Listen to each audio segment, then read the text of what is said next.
Muchas gracias, Paola.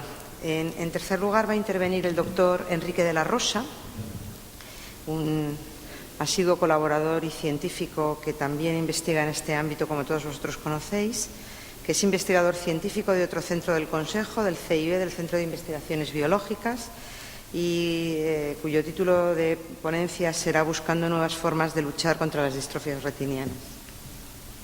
Por enfermedades distróficas de la retina. Llevo 12 años en contacto con diferentes asociaciones de pacientes y quiero que esta pequeña charla sea un poquito un resumen acelerado de hacia dónde hemos ido en el trabajo del laboratorio, porque hace 12 años yo no sabía nada de distrofias retinianas, somos todavía, pero éramos básicamente biólogos del desarrollo, trabajando en el desarrollo de la retina, y por una serie de circunstancias pues nos interesó en primer lugar empezar a ver si aquellas cosas que habíamos aprendido en un proyecto básico de desarrollo de la retina podrían tener una cierta traslación. Era una consecuencia, no como ha dicho el profesor Garese, un motivo, pero sí una consecuencia de trasladar lo que sabíamos a un nuevo sistema. Poco a poco nos fuimos entusiasmando con el nuevo sistema, fuimos queriendo aprender más, hasta el día de hoy, que es lo que voy a dedicar la mayor parte de la charla, donde ya dedicamos esfuerzos, planeamos proyectos diseñados para buscar nuevas terapias. ¿Por qué para buscar nuevas terapias en este campo? Pues, como ha dicho también el profesor Palau, porque como vosotros sabéis mejor que nosotros, es un grupo complejo de enfermedades. En esta pequeña tabla, intento un poco resumir las distrofias heredodegenerativas de la retina. Se pueden clasificar de muchas maneras, pues aquí las clasifico por los nombres más normales: amaurosis, Usher, retinosquisis, retinosis y Stargardt. Son enfermedades diversas desde cualquier punto de vista. Desde el punto de vista del debut, desde neonatal a en general juveniles tardías. Desde el punto de vista del origen, todas estas son enfermedades genéticas, pero se calcula que puede haber hasta 200 genes implicados en el origen de estas enfermedades. Son enfermedades raras, es decir, poco prevalentes, pero cuando las sumas todas ellas ya empiezan a ser importantes. Se calcula unos 2 millones de personas afectadas en el mundo. Y son enfermedades que, de nuevo, en su evolución clínica tienen diferentes patrones. Unas empiezan perdiendo visión periférica, otras visión central, otras van asociadas, son sindrómicas, pero que tienen una característica común, y es que evolucionan hacia la pérdida de visión, evolucionan hacia la ceguera, y para las cuales no hay cura. No las quiero dejar solas, porque esto a veces puede ayudar, y es que también hay otra serie de enfermedades que ya no son hereditarias o en las que el componente genético no está tan claro, pero que también evolucionan hacia la ceguera. La retinopatía diabética, el glaucoma, la degeneración macular asociada a la edad. Y en ciertos momentos, en ciertos aspectos, pues, conviene ponerlas juntas, porque hay procesos celulares comunes y porque todas ellas juntas son la primera causa de discapacidad. Ahora que se habla tanto de discapacidad, la ceguera causada por enfermedades genéticas o por otros tipos de enfermedades dan cuenta de la quinta parte de años vividos con discapacidad. Esta diapositiva o este esquema de quesitos me lo pasó Jordi Camí, que trabaja en Alzheimer. Él destacaba los años vividos por discapacidad, por las demencias, pero la ceguera ocasiona el doble de años vividos con discapacidad. Es decir, hay una necesidad social, una necesidad clínica de abordar este tipo de enfermedades. Enfermedad compleja, y agradezco a Paola que ha presentado un panorama mucho más exhaustivo de cómo abordar este tipo de enfermedades, porque a una enfermedad compleja no le vale una solución, no le valen dos, no le valen tres. Probablemente necesitemos ir desarrollando un arsenal terapéutico amplio. Y como os decía hace un momentito, nosotros empezamos echando mano a lo que sabíamos del desarrollo, pero luego hemos buscado nuevas vías de aproximación, nuevas vías de lucha. En todas ellas, tanto las genéticas como las no genéticas, se produce una serie de procesos celulares que desorganizan la retina. Desorganizan la retina, me voy a centrar en las genéticas, y este esquema me lo pasó Nicolás Cuenca, que está hoy con nosotros, aunque no le han invitado este año a hablar, seguro que en otra ocasión le invitarán, donde tenemos una fase de una retina básicamente normal. Esa es una retina enferma, porque las células llevan la mutación, pero es una retina funcional. No podemos apenas distinguir nada y esa retina transduce la información lumínica. Poco a poco empieza el proceso degenerativo, el proceso distrófico, que en muchos casos, no en todos, pero sí en la mayoría, va a originar la pérdida de fotorreceptores, de conos, en general primero de bastones y después de conos, y el acortamiento del segmento externo del fotorreceptor, que es donde se capta la luz y se produce la transmisión del impulso lumínico e impulso nervioso. Esto va a causar los primeros síntomas, que son pérdida de visión periférica, ceguera nocturna. Esa retina va viendo un poco menos. El proceso sigue, eventualmente se van a perder todos los fotorreceptores y se van a producir procesos asociados de inflamación, también Paola lo ha nombrado, de gliosis reactiva, desorganización capilar, etcétera, etcétera, hasta que llegamos a una retina totalmente estructurada. De nuevo, muchos procesos celulares donde podremos incidir en diferentes etapas con diferentes tratamientos. Al principio habrá que enlentecer esa degeneración. Al final tendremos que proporcionar células nuevas, porque ya no hay fotorreceptores. Nosotros en desarrollo trabajábamos con una familia de factores, la familia de la insulina, la proinsulina, los IGFs, que habíamos demostrado que eran neuroprotectores, es decir, evitaban o regulaban, porque es más preciso decir regular, la muerte de neuronas durante el desarrollo. Para el desarrollo normal de nuestro cuerpo, de la retina, de todo el sistema nervioso, es muy importante un proceso de muerte celular fisiológico. De hecho, si se evita ese proceso de muerte, va a haber malformaciones, que muchas veces son incompatibles con la vida. Seguro que hay alguna enfermedad rara donde se producen esos procesos de pérdida de muerte celular fisiológica. Pero luego, en el sistema nervioso adulto, la muerte ya es patológica, porque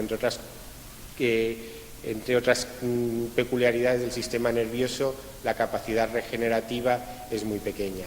Entonces nosotros habíamos caracterizado que la proinsulina, que es el precursor de la insulina, era un factor de supervivencia de las neuronas, y pues fuimos a probarlo en un ratón modelo de retinosis pigmentaria, el ratón RD10, que es el mismo que ha mostrado Paola. Estos son electroretinogramas, como el que se habrán hecho a la mayoría de vosotros, pero adaptados al ratón, que hace Pedro de la Villa, que también los hace electroretinograma a muchos de los ratones de los grupos de investigación que estamos aquí presentes. Y como se puede ver, pues frente a un ratón sano que responde a la luz con un impulso nervioso, un ratón enfermo no responde a la luz, es decir, es ciego. Es un proceso evolutivo, porque el ratón no nace ciego, pero se queda ciego en 1 mes, 40 días. Cuando a este ratón le proporcionábamos proinsulina, prolongábamos su capacidad visual. Este fue nuestro primer abordaje, un abordaje neuroprotector. Dado que no hay tratamientos, pues nos acercamos o intentamos acercarnos al tratamiento a través de la creación de una empresa de base tecnológica, ProRetina, y ProRetina en sus años de vida pues ha sido capaz de demostrar, se acaba de publicar, de hecho hace un par de semanas, un artículo demostrando que esto no solo ocurre en ratón, ocurre en rata ProRetina ha sido capaz de iniciar una formulación de liberación sostenida, ha sido capaz de desarrollar en colaboración con nosotros y gracias a un proyecto de Fundaluce que se nos dio en el año 2008, vectores adenoasociados para tratar hasta ahora animales enfermos, y bueno, está en una fase donde habría que iniciar lo que se llama preclínica regulatoria, es decir, aquellas fases donde las agencias del medicamento van a mirar con lupa para ver si dan la autorización de empezar a tratar a pacientes. Son fases muy caras y, como os podéis imaginar, no es la mejor situación como para lograr dinero para esas fases muy caras. Está aquí Stuart, el director general de ProRetina, rompiéndose, lo que no voy a decir, para lograr dinero para esas fases, y esperemos que en algún momento lo consigamos, porque, como os decía, hasta ahora todos los datos científicos avalan que merece la pena entrar en fases clínicas, pero hace falta dinero. Por el camino, en el grupo hemos seguido investigando, porque este desarrollo está transferido toda la empresa, y había una cosa que desde el principio a mí me llamaba la atención, entre otras cosas, porque cuando iba a los congresos y cambiaba del inglés al español y del español al inglés siempre me liaba, y es que en español se le llama retinosis, es decir, proceso degenerativo, y en inglés se le llama retinitis, es decir, proceso inflamatorio. Y, como os decía, hemos cada vez volcado más interés, volcado más esfuerzo, volcado más trabajo en entender qué es lo que pasaba en esta enfermedad en modelos animales. Las células responsables de la itis, de la inflamación en la retina, son estas dos células, estos dos tipos, bueno, es un tipo de célula con dos morfologías, que es la microglía, un tipo de células muy emparentada con los macrófagos. Y nosotros, en nuestros abordajes, que aquí en vez de que con proinsulina está hecho con IGF-1, que es otro factor de la familia, lo que buscamos siempre es retrasar el proceso. Lo que veis en puntitos verdes son los fotorreceptores muriendo, y si se trata esa retina con IGF-1, al igual que si se la trata con proinsulina, mueren menos fotorreceptores. Pero aquí nos hicimos la siguiente pregunta, que cuál es el papel de estas células, porque estas células están en esa retina, están aumentadas en esa retina con retinosis o con retinitis, habría que decir en función de lo que estamos viendo, ¿no? Entonces, cuando tenemos, este es el nivel de muerte, que hay una retina alto en una retina enferma, mucho más bajo en una retina tratada, y podemos matar estas células con un truco muy sencillo, y es que son células fagocíticas, se comen todo lo que van viendo por allí. Entonces les damos unos caramelos envenenados, les damos unos liposomas rellenos de veneno. Y lo que vimos es que si en presencia de IGF-1, en presencia del factor de supervivencia, matamos la glía, se mueren más células. Es decir, el IGF-1 necesita la microglía de alguna manera para salvar células. Pero la sorpresa, cuando hacemos experimentos, es muy importante los controles. De hecho, a mí en mi tesis me enseñaron que no hay buenos experimentos, hay buenos controles. ¿Qué pasa cuando en el control en teoría negativo, en una retina no tratada, matamos la microglía? Pues que tenemos menos muerte. Sorpresa. Es decir, la microglía está causando una respuesta inflamatoria que es en parte causa de la muerte de fotorreceptores. Esto es bastante parecido a lo que se estudia en el sistema inmune general. Los macrófagos son de dos tipos, M1, M2, proinflamatorios, antiinflamatorios. Los macrófagos inflamatorios son muy importantes para matar bacterias, para matar células tumorales, pero causan consecuencias secundarias.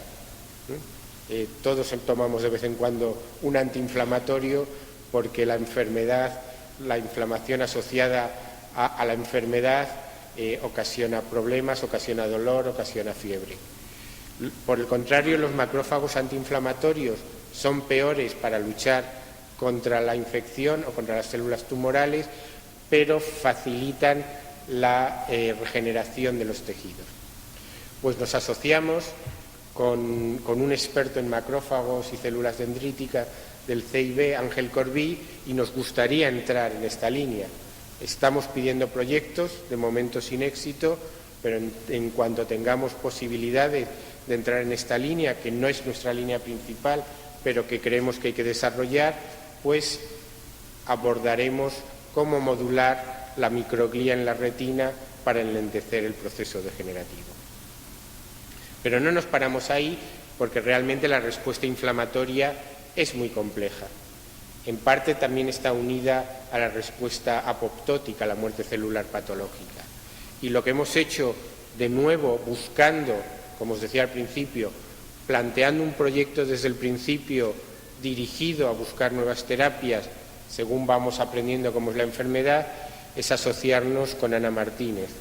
Ana Martínez es una profesora de investigación del Instituto de Química Médica del CSIC. Me alegra que salga tanto el CSIC aquí en estas horas bajas para nuestra institución. Ana Martínez sintetiza moléculas contra cualquier diana, su especialidad es el diseño racional de fármacos y pues hemos empezado a probar alguna molécula y de nuevo nuestra prueba primaria es ver que retrasa la muerte de los fotorreceptores. De nuevo con Ana Martínez estamos pidiendo proyectos. Hay un proyecto que me gustó mucho intentar coordinar, que finalmente no conseguimos, porque aparte de Ana y nosotros logramos implicar a José Carlos Pastor, de Liova, a Nicolás Cuenca, que está aquí, a Pedro de la Villa y a ProRetina, que lo que intentaba es poder desarrollar un screening masivo de sus moléculas para poder llevar algunas de esas moléculas a desarrollo clínico. Lo seguimos intentando y de hecho de este proyecto pues hemos hablado también no solo con ProRetina, sino con alguna otra empresa, porque bueno, creemos que hay que darle el empujón y probar nuevas moléculas por la complejidad del sistema. Y con esto acabo. Obviamente he nombrado algunos colaboradores, o si no los he nombrado, aparecían escritos en las diapositivas. Mucha gente del grupo es parte de él, pero bastante se dedica a los temas de distrofias retinianas. Hay gente que sigue trabajando en desarrollo de retina, hay gente que trabaja en otros proyectos. Y una última línea, porque esto es importante que lo hagamos nosotros, pero también es importante ir convenciendo a colegas y sobre todo ir convenciendo a la gente joven. No hay demasiados jóvenes en la sala, pero hay alguno. Entonces me he decidido a contar un poco la historia de cómo desde la investigación en desarrollo de la retina he ido avanzando un poco, lo que se ha resumido en 15 minutos, hacia intentar desarrollar. Ya quisiera yo haber desarrollado alguna y tampoco va a ser mi labor desarrollarla, sino transferirla para que se puedan desarrollar nuevas terapias. Y si alguno lo queréis leer, pues ahí estoy escribiendo un blog quincenal desde mi Torre de Marfil, que es un título irónico, porque ya sabéis que a veces nos acusan a los investigadores de estar en una Torre de Marfil, y yo les enseño lo que se ve desde mi Torre de Marfil.